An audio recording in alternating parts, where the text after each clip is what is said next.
সমস্যা নেই। সাবলটার্ন কি কথা বলতে পারে এরকম একটা আর্টিকেল আছে না, কার লেখা? হ্যাঁ, গায়ত্রী। তাহলে এটা তো প্রশ্ন দিই, আর্টিকেল শুরু। কাব্যিক গদ্য কি লেখা যাবে? পোয়েটিক ল্যাঙ্গুয়েজ, কাব্য ভাষা দিয়ে আমরা যেরকম ব্যক্তিগত অনুভূতি বর্ণনা করার সময় যে ধরনের বাক্য শব্দ নির্বাচন করি সেগুলো আমরা গবেষণায় ব্যবহার করব কিনা? ব্যক্তিগত অনুভূতি কি বর্ণনা করা যাবে? জাতি, ধর্ম, বর্ণ, লিঙ্গ, গোষ্ঠীর বিরুদ্ধে কথা বলা যাবে? বিশেষণ ব্যবহার করা যাবে? আলংকারিক শব্দ বা বাক্য ব্যবহার করা যাবে? কোন ধরনের শব্দ ব্যবহার করব? কেমন হতে পারে বাক্যের ধরন? এগুলো কিন্তু গুরুত্বপূর্ণ। আপনি ঢাকা বিশ্ববিদ্যালয়ের গত 80-90 দশকের কিছু গবেষণা যদি দেখেন তাহলে দেখবেন যে প্রচুর পরিমাণ তৎসম বা সংস্কৃত শব্দ দিয়ে জটিল জটিল বাক্যের বিন্যাস। থিসিস পড়তে গেলে ডান পাশে একটা অভিধান রাখতে হয়। এই সব গবেষণার ভাষা হওয়া উচিত না, মানে এই রকম হওয়া উচিত না।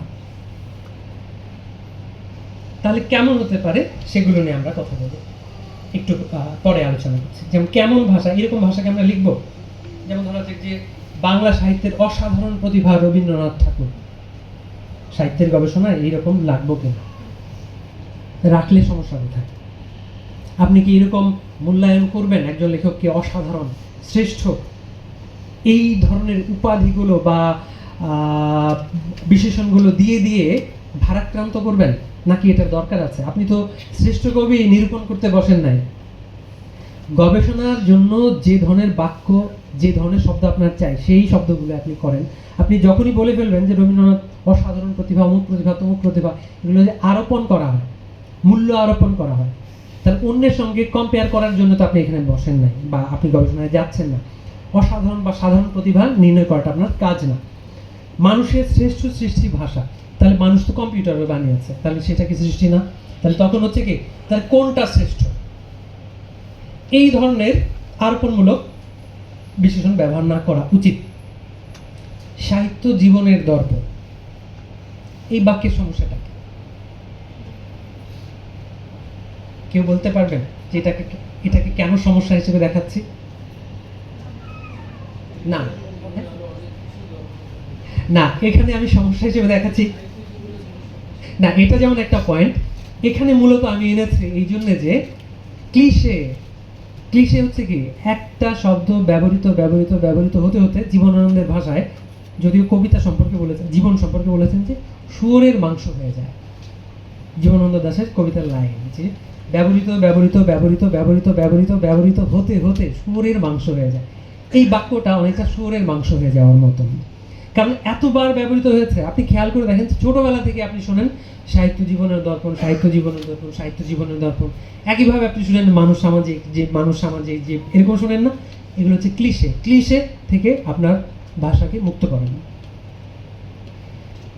4 নম্বর বাক্য, এটা আমি একটা গবেষণায় পেয়েছি, এই জন্য আমি উদাহরণ হিসেবে দেখেছি। মানে আমি গবেষণা করে পেয়েছি তা না, একটা গবেষণামূলক লেখায় আমি এই বাক্যটা পেয়েছি, মুক্তিযুদ্ধের সময় মানুষকে পুড়িয়ে রোস্ট বানিয়ে ফেলেছে। আপনারা কি মনে করেন এই বাক্য ঠিক আছে? এই বাক্য কোনো অর্থেই ঠিক নাই, না প্রাসঙ্গিকতার জায়গা থেকে, না হচ্ছে ইমাজিনেশনের জায়গা থেকে, যে এই দুষ্কল্পনা বা দুর্কল্পনা কিভাবে করলেন যে মানুষকে পুড়িয়ে রোস্ট বানিয়ে ফেলেছে। কখনোই এই জাতীয় ভাবনার মধ্যে আপনার যাওয়া যাবে না।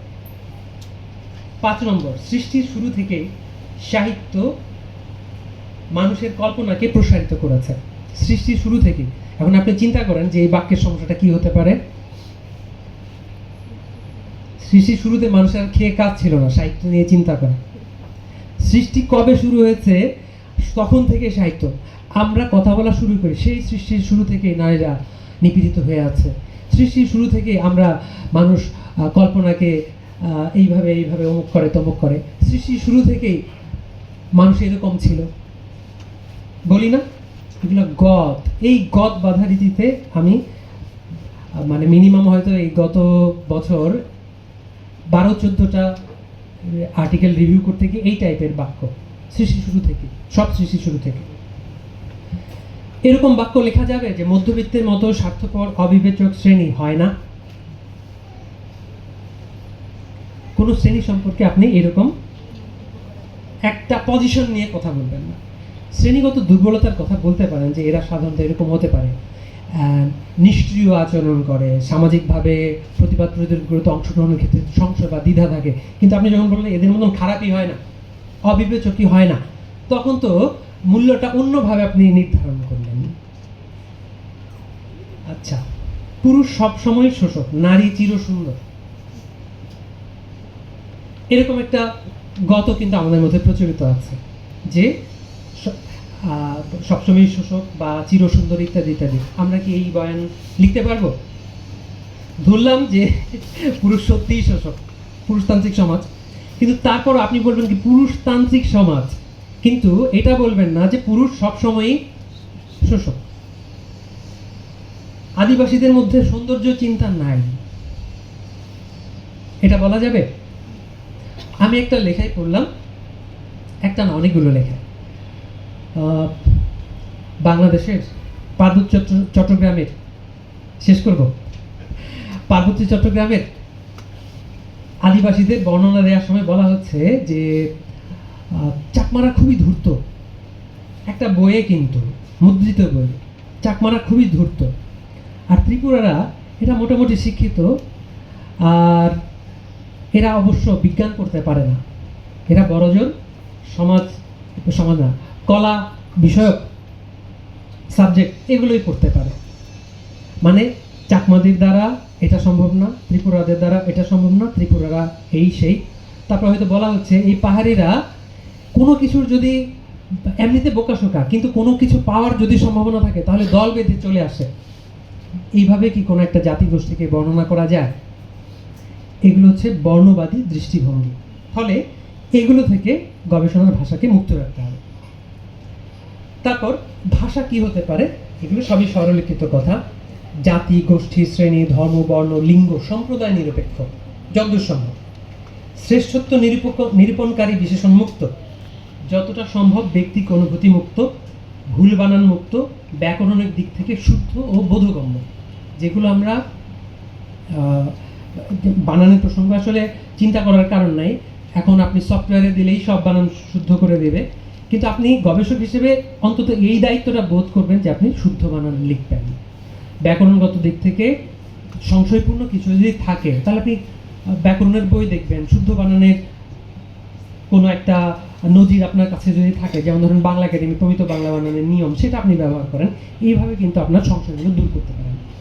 আজকের এই প্রেজেন্টেশনে আমার মূল বক্তব্য যেটা ছিল যে গবেষণার ধাপগুলো কি, গবেষণা কি, গবেষণার ধাপগুলো কি, গবেষণার প্রস্তাব কি, গবেষণা আমরা কিভাবে সম্পন্ন করতে পারি, তথ্য সংগ্রহ করতে পারি, এই বিষয়গুলো, আর প্রাসঙ্গিক কিছু উদাহরণ দেয়া এবং সামগ্রিকভাবে গবেষণার একটা সাধারণ রূপরেখা আপনাদের সামনে হাজির করা মাত্র। প্রাতিষ্ঠানিক গবেষণা আমরা এইভাবেই করি, এইভাবেই আমাদের মাঠে যেতে হয়, টেক্সট নিয়ে কাজ করতে হয়। আমরা আশা করি ভবিষ্যতে যদি কখনো সুযোগ হয় আরও কথা বলার সুযোগ পাবো। আলবিদা।